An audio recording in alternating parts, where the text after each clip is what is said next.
Hello all അസ്സലാമു അലൈക്കും. ഇന്നത്തെ റെസിപ്പിയും അടിപൊളി മോമോസിൻ്റെ റെസിപ്പിയാണ്. അപ്പോൾ വീഡിയോയിലേക്ക് കിടക്കാം. ഒരു ബൗളിലേക്ക് ഞാനിതാ 2 കപ്പ് മൈദപ്പൊടി ചേർത്ത് കൊടുക്കുന്നുണ്ട്. മൈദപ്പൊടി ഇല്ലെങ്കിൽ നിങ്ങൾക്ക് മൈദയിൽ ഗോതമ്പിൽ ചേർക്കാം. പക്ഷേ ഗോതമ്പിനേക്കാളും ടേസ്റ്റ് മൈദയിലാണ്. അപ്പോൾ ആവശ്യത്തിനുള്ള ഉപ്പും കൂടി ചേർത്ത് കൊടുക്കുന്നുണ്ട്. ഇനി ആവശ്യത്തിനുള്ള വെള്ളം ചേർത്തിട്ട് കുഴക്കാൻ പാകത്തിന് ഇത് നന്നായിട്ടൊന്ന് കുഴച്ചെടുക്കണം. അപ്പോൾ ഇതാണ് ഞാൻ നന്നായിട്ട് കുഴച്ചെടുക്കുന്നത്. പിന്നെ 1/2 ടീസ്പൂണ് ഓയിൽ ചേർത്ത് കൊടുക്കുന്നുണ്ട്. ഇതൊരു കുഴച്ചതിന് ശേഷം 1 മണിക്കൂർ ഒന്ന് റെസ്റ്റ് ചെയ്യാൻ വെക്കാം. ആ ഒരു സമയം കൊണ്ട് നമുക്ക് മസാല തയ്യാറാക്കാം.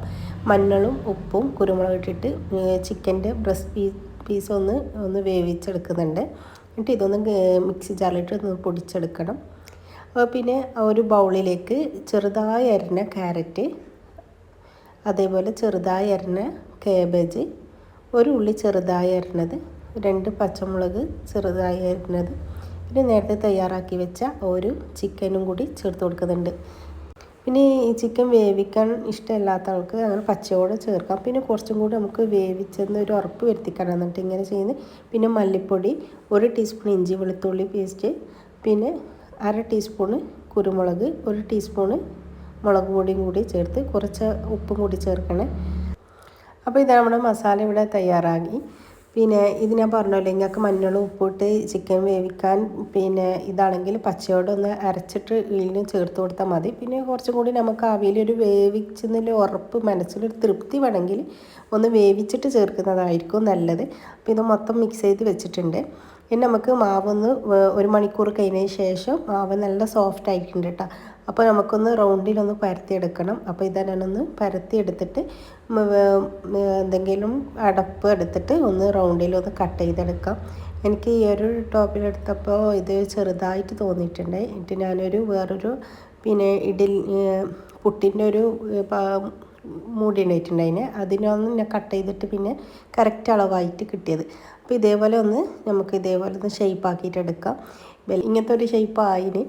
അപ്പോൾ ഇതാ നമ്മുടെ വെള്ളമൊക്കെ നന്നായിട്ട് തിളച്ച് വന്നിട്ടുണ്ട്. അപ്പോൾ ഇതിലേക്ക് നമുക്കൊന്ന് മോമോസ് ഇട്ട് കൊടുക്കാം. എന്നിട്ടൊന്ന് അടച്ചു കൊടുക്കാം. ആ ഒരു സമയം കൊണ്ട് നമുക്ക് മോമോസ് സോസ് തയ്യാറാക്കണം. അപ്പോൾ ഇതാ നല്ല തിളച്ച വെള്ളത്തിലൊരു 5 വറ്റൽമുളക് ഞാനൊന്ന് കുതിരാനായിട്ട് വെച്ചിട്ടുണ്ടായിരുന്നു. പിന്നെ ഒരു മിക്സി ജാറിലേക്ക് നമുക്ക് നേരത്തെ തയ്യാറാക്കി വെച്ച ആ ഒരു വറ്റൽമുളക് ഇട്ട് കൊടുക്കാം. എന്നിട്ട് ഒരു 4-5 വെളുത്തുള്ളി ഒന്ന് ഇട്ട് കൊടുക്കാം കേട്ടോ. ഒരു ചെറുതായതുകൊണ്ട് ഒരു 4-5 എണ്ണം എടുത്തിട്ടുണ്ടായിരുന്നു. അതും കൂടി നമുക്ക് ഈ ഒരു മിക്സി ജാറിൽ ഇട്ട് കൊടുക്കാം. പിന്നെ ഒരു തക്കാളി, ഒരു മീഡിയം സൈസ് ഒരു തക്കാളി തന്നെയാണ് എടുത്തത്.